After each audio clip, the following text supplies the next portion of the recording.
So I'm just going to basically do a quick walkthrough of how to mount these tires, using standard tubeless tires, Maxxis Minion DHF front, 2.5 wide trail Exo MaxTerra 60 TPI, and some stand sealant. So this should be pretty easy.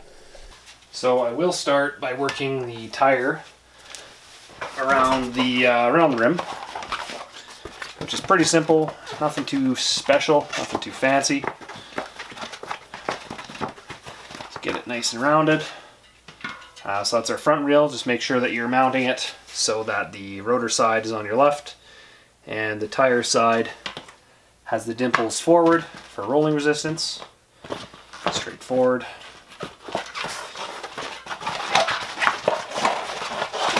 Work it around the bead. I've heard these rims are pretty tight, which doesn't seem to be the case. That was pretty simple. If you can kick the one side over a little bit, it will help.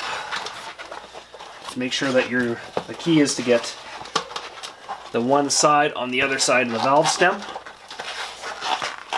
As you can see there, I don't know if that'll show or not, but as long as one side's on that side of the valve stem, make sure that that's nice and tight. You've got an O-ring underneath, which is good.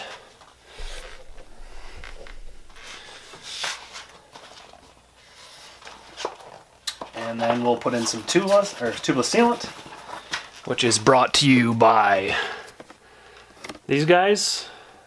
See if it'll work. Stands. They're my go-to. Haven't had any issues with that. So it's important to put, it's got a couple recommended amounts on here based on how much volume your tire has. So up to 2.4, it's saying 60 mils, I believe. So this is 2.5, so I'm going to use 75. You can use as much as you want. It's not the end of the world if you have a little extra. When you don't have enough, that's when you have problems. So, and I'm using the Lezyne Pump here, so it's got an extra canister to help you seat tires, which is fantastic. So charge that up, you don't have to fuck around with it. Put that to about 90 psi. And shake that up. Put in roughly 60 mils with, just trying to keep it in the bottom. So probably about that. And then just continually work the bead around the rim.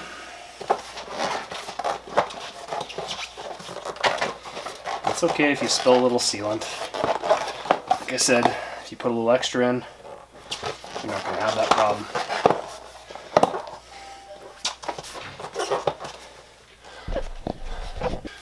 Alright, so the bead has been worked around. So we're going to go ahead, thread our valve on here. And I got about 100 psi, 95 psi, something like that. Pop it in. You'll hear a couple cracks. That's normal. That's the tire seating. Get it to about 30 psi, which should seat it all.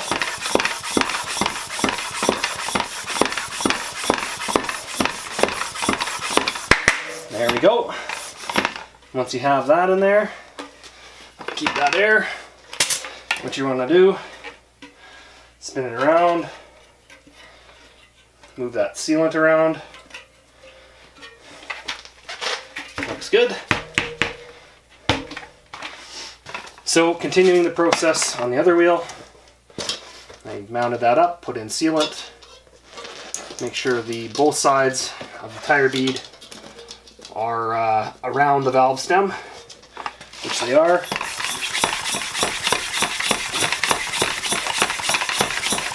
Get your main chamber up to about 100 psi, which is right there. And crack it open. That's good, that's good.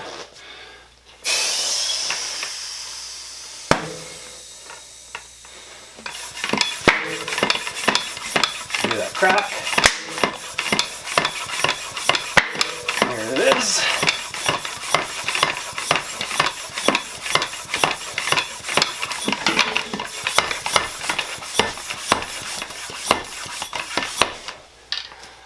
All right. Disconnect the valve. Give the wheel a turn to spread some of that sealant out. Wow, that's a straight rim. That's beautiful. That is just perfectly true. Lean into it. Make sure that bead's nice and seated. And then wipe off any excessive sealant, because that will just harden on there, which you don't want. And there you have it. We've got 2 tubeless tires mounted up, ready to go on the bike. So, half the battle down.